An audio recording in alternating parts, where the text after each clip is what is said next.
از موسسه خیریه احساس تشکری میکنیم که به خاطر غریب و مسکین آمدن اینجا به مردم کمک کردن.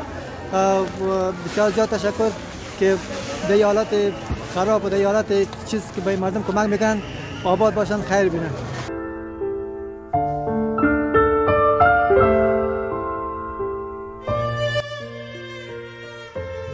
از مؤسسه خیریه احساس تشکر، یک جهان ممنون. تشکر از لطف و مهربانیتان که با ما کردین. خیر ببینین، خانه آباد. خدا افتاده پشتتان ببخشه، ما غریب و بیچاره رقم ما را خوردین. خداوند غم شما را بخوره. خیر ببینین، کامیاب دنیا و آخرت باشین.